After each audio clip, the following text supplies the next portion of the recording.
Madam Speaker, I yield 7 minutes to the sponsor of this good legislation, the gentleman from Texas, Mr. Sessions. The gentleman's recognized for 7 minutes.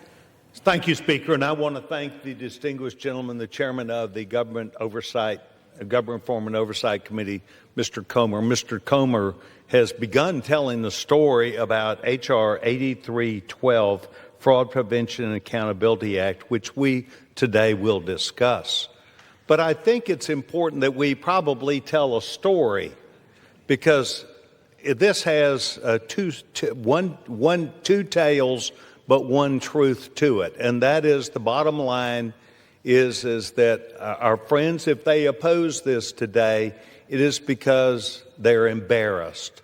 They're embarrassed about the legislation that they passed, the operation of the Biden administration in their out of Treasury, and their insistence that we continue allowing unaided opportunity for fraudsters to come and take advantage of the government. So I thank the distinguished gentleman who has encouraged me from the very beginning as chairman of the committee, myself as chairman of government oversight, have worked completely on a bipartisan methodology since I've become chairman, with the Democrats holding hearings, understanding not only the problems, but the potential answers. And the answers that we have come up with completely would sustain themselves under any opportunity for people to look. And the bottom line is that the excuses that are being offered today come from someone that probably does not know many IGs,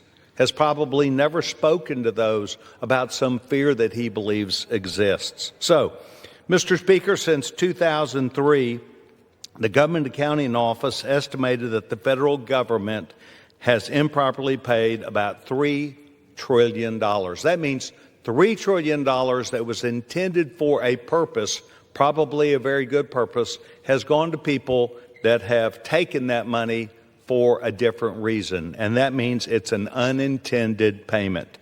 During the 4 years of President Biden, the government lost between $230 and $520 billion each year. And while it's easy to say that the predominance of this occurred, really what the president was dealing with was working through issues related to COVID. And I need to understand that I do know that this is a fact. But what happened is the federal government made sure that federal government workers were given opportunities to not come to work. They call it telework, but the bottom line is they were not there to challenge people who were trying to take advantage of the government, knowing that between $230 and $500 billion was being fleeced from the federal government every year. We know this because the Pandemic Response Accountability Committee, known as the PRAC, investigated these payments as they went out the door. They didn't just go out the door, they flew out the door. The PRAC was established by the CARES Act of 2020 to oversee the $2.2 trillion in pandemic spending. In other words, they added fuel to the fire, $2.2 trillion, knowing they had a problem without an answer. So the Democrats' answer at that time, and still is today, just let the money go. Just let it go. Because we don't like the way Donald Trump and Republicans are attempting to hold these fraudsters accountable. The problem is that the CARES Act of 2020 prioritized immediate spending of $2.2 trillion and left the PRAC to figure out why we were losing so much money, who it was. Madam Speaker, it is hard to watch $2.2 trillion go out the door knowing that roughly 25% of it will never be found or recovered.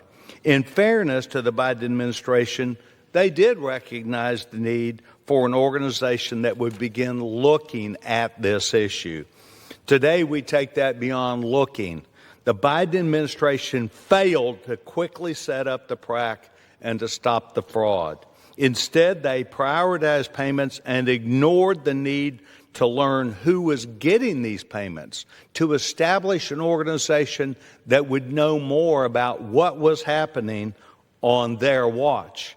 The federal government got payment receipt information on how these recipients requested their money. They had the whole story in front of them. So, we know that the PRAC, however, is now the answer.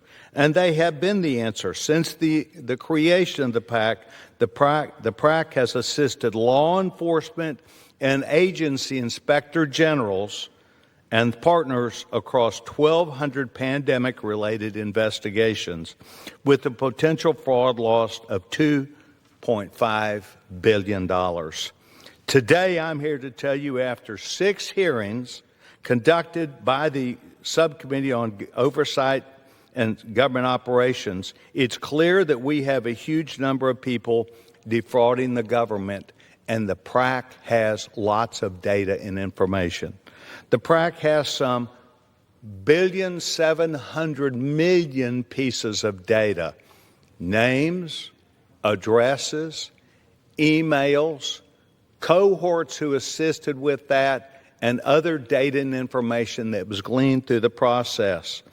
This bill today, H.R. 8312, the Fraud Prevention and Accountability Act, will make sure that the PRAC can not only continue permanently, which my friends, the Democrats, say that they're not against, it will also allow a placement of a permanent home to alleviate the questions that had come up earlier, and that was who is doing the work.